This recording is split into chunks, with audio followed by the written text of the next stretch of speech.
अहल हक जो दार थी। खानकाहे सुमरानी अहल हक जो दार थी। जात दुर्वेशे सिफत माण्हू मिठा मन ठार थी। खानकाहे सुमरानी अहल हक जो दार थी। खानकाहे सुमरानी अहल हक जो दार थी। ॾिसो पढ़ी तूं गौर सां तारीख़ हिन दरगाह जी। हर घड़ी ईंदी नज़र हित सादगी वहवाह जी। ॾिसो पढ़ी तूं गौर सां तारीख़ हिन दरगाह जी। हर घड़ी ईंदी नज़र हित सादगी वहवाह जी। इन करे मिलंदो हिते हर वक्त प्यार ई प्यार थी। इन करे मिलंदो हिते हर वक्त प्यार ई प्यार थी। खानकाहे सुमरानी अहल हक जो दार थी। जंहिंजा इते आहे रखियल टुकरो अमाम मीर जो। तंहिंजे ॾिसण खां पोइ ईंदो मज़ो ॼणो हीर जो। दूर सफ़र जी मशक़त लहंदो सॼो पोबार थी। खानकाहे सुमरानी अहल हक जो दार थी। जात दुर्वेशे सिफत माण्हू मिठा मन ठार थी।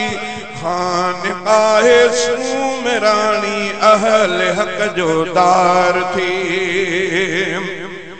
जात साईं मस्त कई जिंदगी पंहिंजी बसर। इंशाअल्लाह मिलंदो हूंदो उनखे जन्नत जो समर। जात साईं मस्त कई जिंदगी पंहिंजी बसर। इंशाअल्लाह मिलंदो हूंदो उनखे जन्नत जो समर। जंहिं ॾसियो हितड़े अदा हो जन्नतिन जो पार थी। खानकाहे सुमरानी अहल हक जो दार थी। जात दुर्वेशे सिफत माण्हू मिठा मन ठार थी। खानकाहे सुमरानी अहल हक जो दार थी। गादी नशीन हिकु वली साईं मोहम्मद याकूब वा। जेको उलमा में बणियल हिन वक्त हिकु यासूब वा। गादी नशीन हिकु वली साईं मोहम्मद याकूब वा।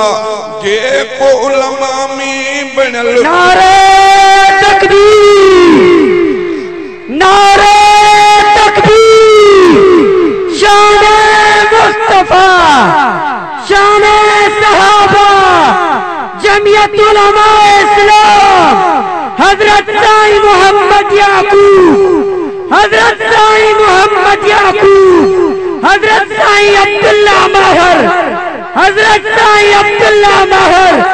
नारे तकबीर। गादी नशीन हिकु वली साईं मोहम्मद याकूब वा। जेको उलमा में बणियल हिन वक्त हिकु यासूब वा। आहे बक़ियत सलफ ऐं दिलरुबा दिलदार थी। आहे बक़ियत सलफ ऐं दिलरुबा दिलदार थी। खानकाहे सुमरानी अहल हक जो दार थी। जात दुर्वेशे सिफत माण्हू मिठा मन ठार थी।